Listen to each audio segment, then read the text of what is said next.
Good day, this is Charles Efe. Today we'll be talking about time management for leaders. Good day, my name is Charles Efe.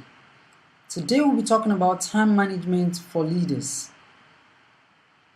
The learning objectives are, at the end of this module, you'll be able to define the key concepts associated with time and work management.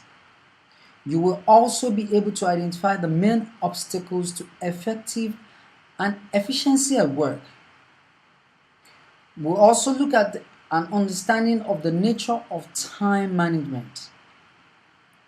Understand a range of tools, techniques, concepts, and work and time management. Use of these techniques to build an effective management process that will enhance your productivity and lower your stress.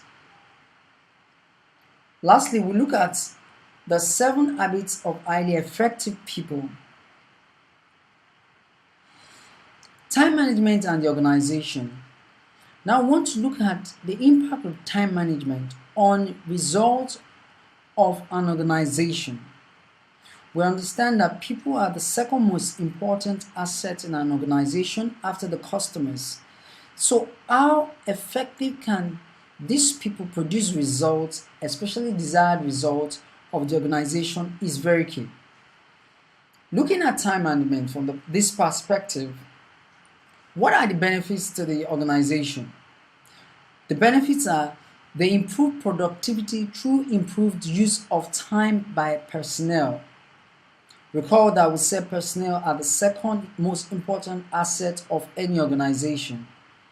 Now, another benefit is that a better performance in terms of time delivery to customers and deliverables. Imagine that you can double the rate at which you service customer and make them delighted. The third advantage is that increased profitability through better use of the human and the non-human resources. Now let's talk about time management. What is time management? Time management basically has 5 aspects. The first aspect is what is called planning and goal setting. This is the point where you write down what you want to achieve, and it may include short-term or long-term goals. It's important that you document what you want to achieve as an organization, as a person, as an individual, as you get to work each day. My advice is that you document these goals and to-do list every night before you proceed to work the next day. Now, the to-do list is what I call the mission statements document, while to become list is what I call the vision statement document. To-do list looks at what you need to achieve on a daily basis, on an hourly basis, on a weekly basis to get to your end goal. Your to become list looks at what you want to become at the end of the day, at the end of your sojourn on earth, or at the end of your stay in an organization. So you see that the to-do list looks at means goals. How do I get things done, tasks, activities done? While the to become list focus on how to get ultimate results and vision done, which is the end goal. The question is, do you have a means goal and an end goal? Now, your end goal is going to direct you to your means goal. For instance, if you want to travel to a city like America from India, your end goal is to get to America. And your means goal is to probably get a ticket or a plan towards the movement. So you see there's a difference, but they work hand in hand. The second part of time management is what is called managing yourself. We're going to see that human beings, individuals are very important in the concept of time management because we are the main precursor substrate for effective time management. In fact, it's been said that if you want to manage your time, manage yourself. So the third is dealing with other people. That actually means managing other people. Managing other people relates to working with other people to get the best out of them. As a manager and leader, it's your responsibility to get the optimal value from each staff, because each staff creates an expense line for your department. It's also your responsibility to flog each staff or sweat each asset in your department to yield the optimal yield. The last element of time management is getting result. When you combine the planning, goal setting, managing yourself and people and your time, what you eventually get is what is called result. Result is outcome of what you have done over the period of time. So the first four are interconnected and they interact to generate the fifth, which is the outcome that we desire. Let's talk about time as a commodity. A number of people do not believe that time is a commodity. But I must tell you that time is one of the commodities traded every day, but we do not pay attention to it. It is not stock or derivatives. The most traded asset in life is time. Time is a precious commodity we have, and we have them in equal proportion irrespective of the person you are. Maybe you are black or white, tall or short. We all have 24 hours. The quality of our life is the quality of our time. Hence, we could say that the way we use our life is as a result of the way we use our time.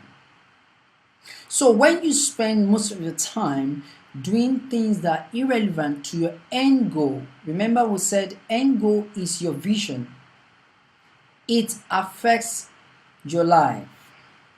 In fact, the concept of time can be further explained by the way people have used it.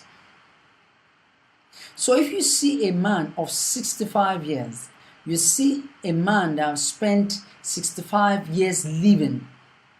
The question is, what has he done with the 65 years? So the quality of our life is the quality we put in each of the seconds in our time. So time is ultimately the most valuable resource we have. We all have it in equal proportion, only that some are wise to buy your time off you. For instance, if you work for an organization from 8 a.m. to 8 p.m., that's about 12 hours, and you're being paid $250,000 or $250 per hour, what you have done is to trade your time for money or salary. Time and how we spend it within an organization must be managed effectively, because we know that the moment we get to work, our time starts reading. The disadvantage of time is that it's totally perishable. So for every second you listen to this audiobook, what is happening is that you are investing in time. So it's either you invest in each second of your life or you do not. It's a zero-sum game. Time cannot be stored up for use in a later day. So you must use it when it comes. Apparently what it means is that from the moment we got out of our mother's womb, it was essential for us to start working towards our main goal and end goal. I hope this explains time as a commodity and time as a very essential commodity. Let's go to the next. The next concept talks about the 7 habits of highly effective people. As discussed previously, by Dr. Stephen Covey. The habits are as follows. Number 1, be proactive. Number 2, begin with the end in mind. Number 3, put first things first. This is a concept of time management, and we're going to dwell effectively on this. Number 4 is the concept of win-win.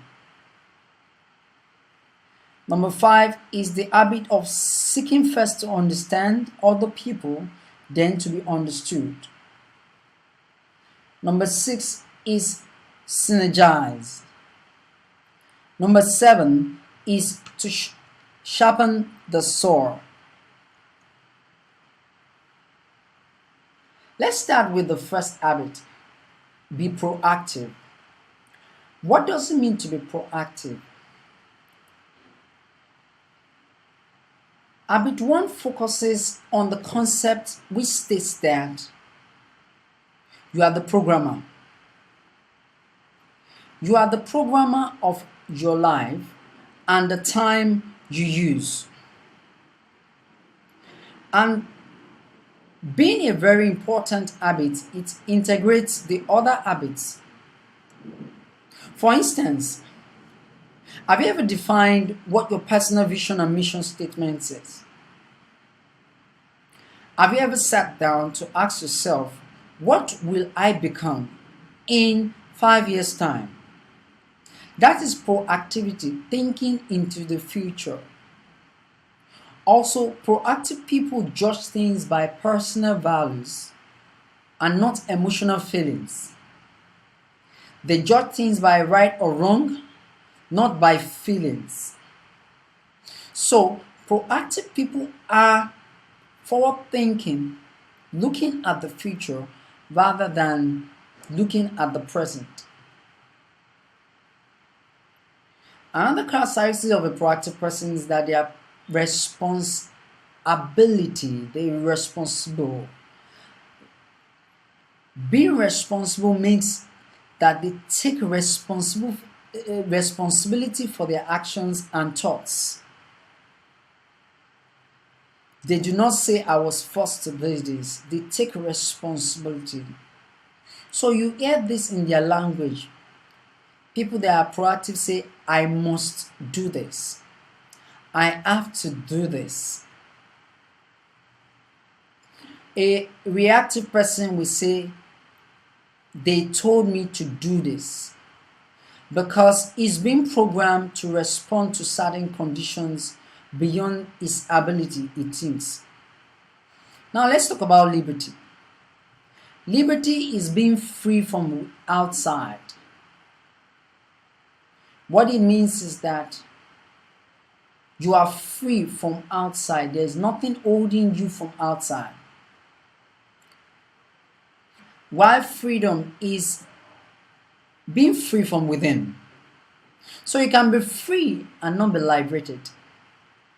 What it means is this: something might not be holding you outside, but within something can hold you. What it means is that the power of the mind determines how proactive you as a person are. Lastly, let's talk about the circle of influence and concern. The circle of influence and concern looks at our power of influence and power of concern. A circle of influence is an area where you have control. And you have absolute control over things happening during within your environment. But circle of concern is an area in which you have less control over. For instance, in a circle of influence, you have about 80% power to decide what will happen to you, what you see, what you say, and what you act. But in the circle of concern, you have less power to make those decisions. Like someone says, you could allow birds to fly over your head, but it's your fault if you allow birds to perch on your head. Your circle of influence is controlling whatever perches on your head. And this applies to our heart and minds too. You must be proactive to decide what comes to your mind. So in conclusion, let's say decisions drive you and not emotions. Let decisions drive you, not emotions. What it means is that you must make decision your guard man. Let decision drive you, not emotions. Let's look at the Q&As. The Q&A are the question and actions. For habit 1, I want to challenge you. Do you have a personal mission and vision statement for yourself? Where do you see yourself in 5 years? If you do not, please drop a personal mission and vision statement today, showing where you see yourself in the next 5 years. You could also ask yourself why you're at work and why you're on this planet. You're on this planet to do something. You need to seek it. Proactivity focuses on the fact that you are the programmer. This is the conclusion of habit 1. Now let's go to habit 2.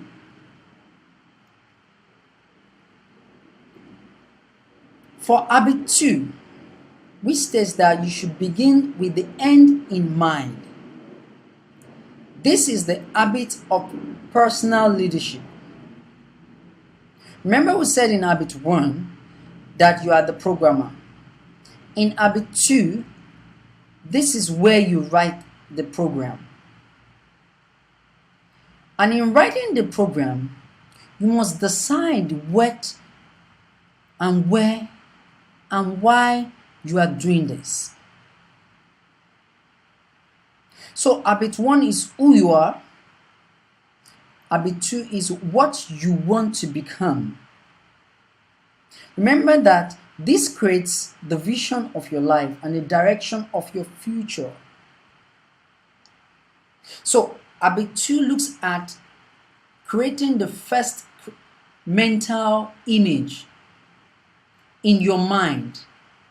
That is why it's called begin with the end in mind. And this is the foundation for the other habit.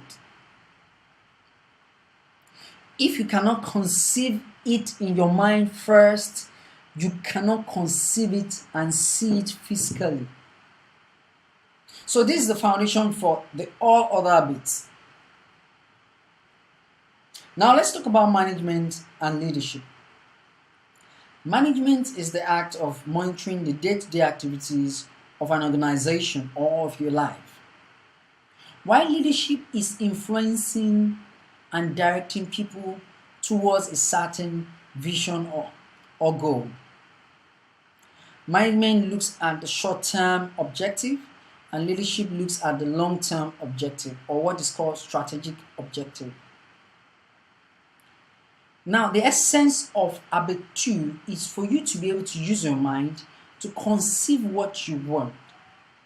Some people call this meditation or mind mapping, able to walk yourself through from the start to the end in your mind. And the essence of this is that you don't want to get to the end of your life and notice and discover that you have put your ladder on the wrong wall while you are at the pinnacle of that wall. So we want to have a mind map to see where we will be in 5 years and start to walk in it. This is the first creation. And this entails that you write it down. There was a research that was done in Harvard. Some students were asked to write their goals and what they want to be after school down. And some were asked to just think about it. So years after, they saw that about 85% of people that wrote their goals down were able to actualize them. And about 35% of people that only thought about it were able to actualize them. What it means is that there's a power in meditating, but there is more power in meditating and write it down. So I will enjoin you to write your mental creation down. Where do you want to be in the next 5 years? The research also went further to say anybody that think about his goal, write it down, and sign it. The probability of people signing it was 97% achievement. So when you write your goal, sign it, it shows a level of commitment to those goals. Let's talk about the question and action required for habit 2. Where do you want to be in the next 5 years and 10 years? Have you thought about it in your mind? Do you know that 95% of people don't think about their goals for the next 5 years? What it means is that only 5% of people, adults, think about their goal in 5 years' time. That means the remaining 95% don't have a futuristic view of their life. And the way you could do this is this. Attend your own funeral. See your friends in the funeral and think about what you want them to say about you. Think of the observations they made during their attendance. This will give you a clue to how you want to live your life. Imagine you die tomorrow. What is the value you've created for the time you spent on earth? Remember, we said that the way we live our time is the way we live our lives. The second assignment is for you to consider what are the most important things in your life. I was opportune to see a video about an experiment that was done. 5 parents were called in and asked who they wanted to spend dinner with. If they had the opportunity to sit with a celebrity to have dinner together. And all the parents were thinking about celebrities. They mentioned a few of them and laughed over it. But in the control experiment, they brought in their children and asked them the same questions. Who do you want to have dinner with, children? And the children responded, with daddy and mommy. All of them from the 5 families responded daddy and mommy. What it means is, for the parents, the importance of having dinner with a celebrity is high. But for the children, the importance of having dinner with their parents is a priority. It basically shows who is in charge of their programming. Remember, we said habit 1 is you are the programmer. Habit 2 is you write your own program, or you allow other people to write it. In our societies these days, the news, things we hear, things we feel, things we see are right in our programs. In fact, these things have shaped the way we think. So one of the assignments in habit 2 is for you to go back and take control of the programming language and begin to put good programs into your system. Without this, we may not be able to go to habit 3. Having said this, let's go to the habit 3 of the 7 habits of highly effective people. The habit 3. The habit 3 says put first things first. This is the habit of time management. This is the place where we execute the program. Remember we said habit 1 talks about you are the programmer. Habit 2 talks about write your own program. Habit 3 is now talking about execute and implement the program you've written for yourself. But it is key for you to write the right program, for you to execute the right thing. Because if your program is wrong, you'll be executing the wrong program. And that's the difference between effectiveness and efficiency. Doing the right thing and doing things right. We said in habit 2 that that's the mental creation. But in habit 3, this is the physical creation, which is the second creation. This is the place where we organize and prioritize our goals. We will be looking at the 4 quadrants in details and see how this works. How the way we live our life daily affects the quality of our life. What I have observed in life is that you need not think about the output when you can work out the process and the inputs right. So it's our responsibility to pay more attention to the inputs of our lives and the process of our lives. Our responsibility also is to deal with priorities, organization, and execution of that program to meet the end goal of our lives. We shall discuss in detail the habit 3. Now let's quickly go to the Q&A, the question and action part of habit 3.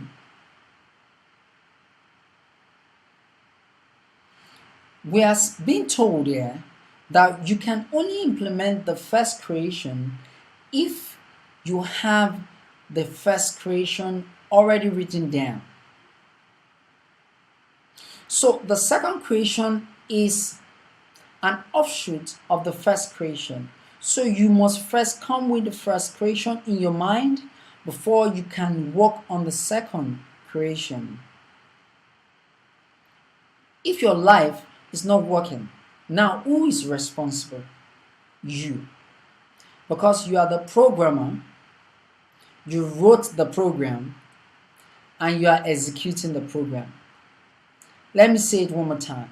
You are the programmer, you wrote the program, and you are executing the program. So if your movie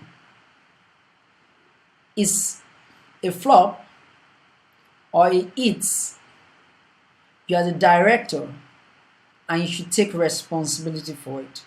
Remember in the habit 1 we talked about proactivity and we talked about responsibility. You must take responsibility for every result that comes as a result of your work. Now we've understood that our time is our life. And the way we spend our time is the way our life is being spent. Now let's go to habit 4. Habit 4. Habit 4 focuses on the concept of win-win. For a team to succeed, you need a win-win mentality among the team members. Imagine a football team and everybody wants to be the defender, everybody wants to be the attacker, everybody wants to be the midfield, and they leave their position. What we see is crisis and disaster, and we're going to see this when we go in detail to the 4 quadrants. The habit of think win-win is looking at respecting and valuing differences among team members. We must not all be tall or all be short or all be smart, but we must all be thinking towards the achievement of the end goal of the organization. The end goal of the organization must be on our lips and in our hearts. Naturally, people are not scripted or designed to think win-win. You always think win-lose. If I win, you lose. Winners take all mentality. But in this kind of environment, what you see is chaos. For example, compare one child to another. It will be unfair to do such a thing, and it also happens in our organizations. We compare a staff to another, not minding their level of experience and their level of intelligence. This is also what happens in the academic world. People are judged by their grades and not by what they can do with their hands or what they can think. And this is actually a variant to the core values of negotiation, which says you should think win-win. Think win-win comes about thinking for the good of the other person.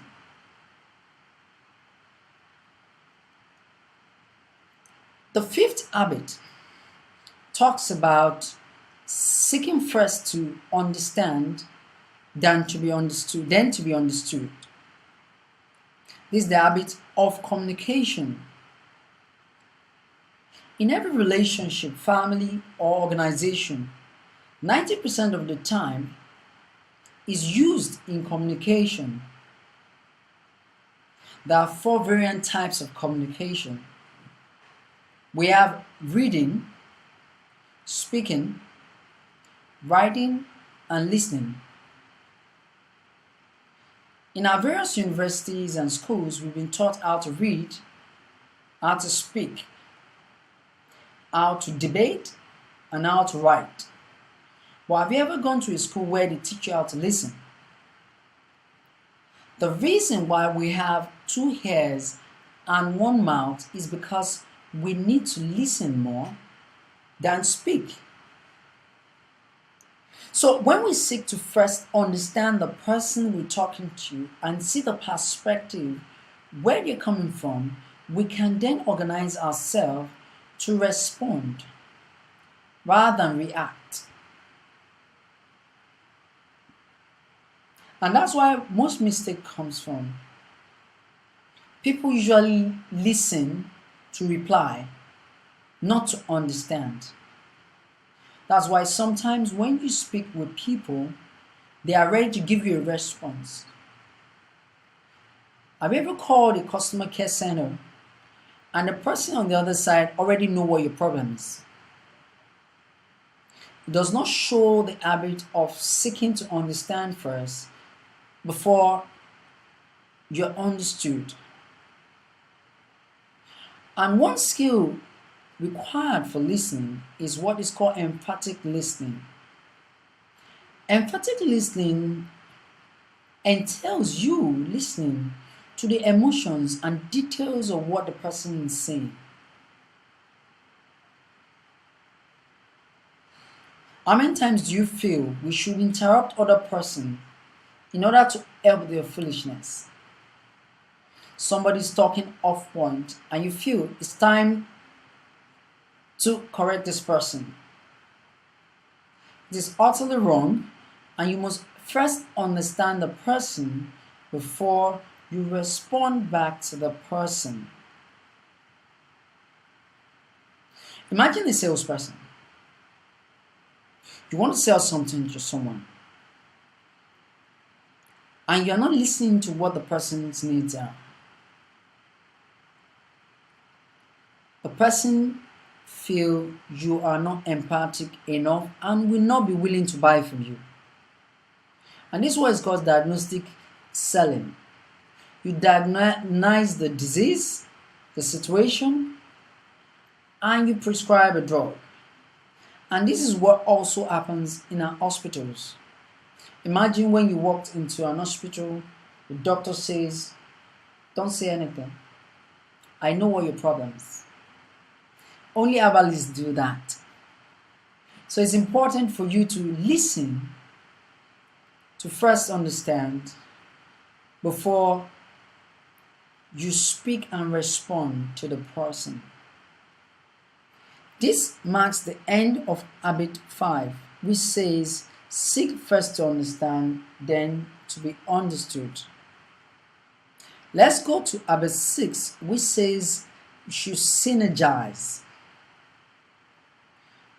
Synergy is the whole greater than the parts.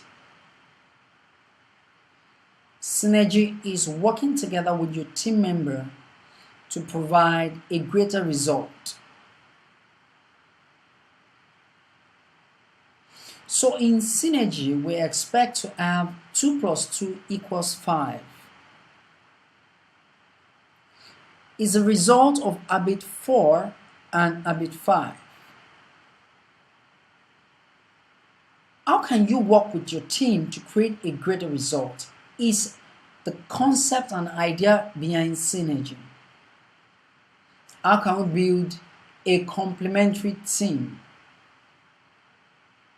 You must look at your team and organization as a whole with a view to working towards a defined and definite goal. So I might not be the cleaner, but I have a particular job to be done with regards to a specific goal of meeting our value system. This marks the end of habit 6. Now let's go to habit 7, which talks about sharpening the saw. The concept of sharpening the saw looks at how to focus on ourselves. Like I said the other time, we are the main precursor of the time management principle. The way we manage our lives is the way we manage our time, and the way we expend our time determines where we'll be in the next few years. So sharpening the saw looks at the need to continue to be in good shape to be able to deliver value in your life. The first thing we need to consider is our physical being, your body. How often do you exercise your body? How often do you feed your body? What do you feed your body daily? These are important issues that require utmost attention. The second is mental. The mental also includes the intellectual being of a human being. When last did you read a book? When last did you read something towards your goal? When last did you write something towards your subject matter or your industry? Like someone said, and an African proverb is what the bird eats that allows him or her to fly. So it's important to note that it's what you've consumed in terms of mental and physical exercises that is going to dovetail into your result. You cannot work with an inefficient body to provide an efficient result. The third part we look at is the spiritual value system. The spiritual part is the value system you hold as a person. What are the values that you uphold as very important in your life? These values are essential to guiding you towards your vision, because on your way you will be attacked by divergent vision and value system. But what will keep you standing is your value system. And the last is your emotional and social standing. How well do you meet people? Are you an island? You need to spend time working with other people to become better version of yourself. The emotional being of a human being is very important in decision making. In fact, it's been said that 97% of our decisions are being made emotionally, though we try to ascribe them to logical thinking. So being able to understand that these four components of an human being is essential to the vision and mission statement will guide you towards taking care of yourself on a daily basis. At this point, I want to summarize that these 7 habits are great habits, but they work hand in hand. They work pari passu to make you a better, effective, and efficient person. In the other side of this training, we'll be looking at assignment and other things you need to do. We'll also look at how to effectively manage your time by concentrating on habit 3, which says you should focus on the first thing, and when you focus on the first thing, you get the ultimate and effective result. Let me take you now to the second section of this presentation. The essential habits for good time management. In summary, they are knowing where the hours are going. I always ask myself, what is the best use of my time at this moment? What am I supposed to be doing now that is going to give me the optimal result? Remember, we talked about Pareto principle. 80% of the results come from 20% of activities. So it's important that we focus our energy on this 20% of activities that give 80% of our results. Also, we could say that we should focus on the 20% that focuses and pushes us towards 80% of our future goals. So we must keep focused on the end goal rather than the means goal. The end goal is the future. The means goal is the present. The end goal is the vision. The means goal is the mission statement. The end goal is strategic, while the means goal is tactical. In view of this, we need to work to define priorities. We need to schedule our time for important issues only. We need to learn to delegate routine tasks and responsibility.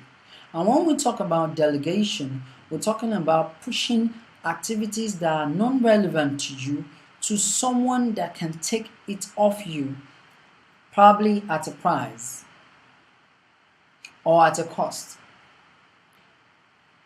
Now, you need to confront your own indecision. Like someone said, indecision is a form of decision. So, if you think you've not decided, that's a decision itself. And what this does is to delay you towards getting to your end goal. And when you prioritize your life, you take the stress out of work.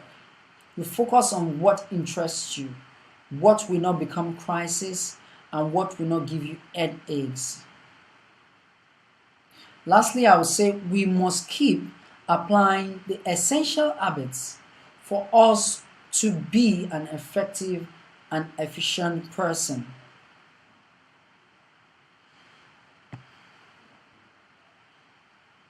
In conclusion of this section, we need to look at type of time.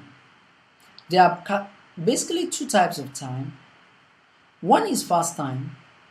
Have you ever noticed, probably when you're in the movies, you are so engrossed and absorbed in what you're doing. You wish time slows down. This is your fast time. It is your fast time because things are running very fast in your eyes. But the slow time is when you're bored with an activity or having a bad time. It also happens when you are stressed or when you are scared.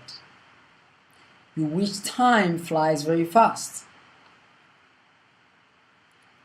This serves as the conclusion of the second section of this training. Please click on the next section to start. Thank you.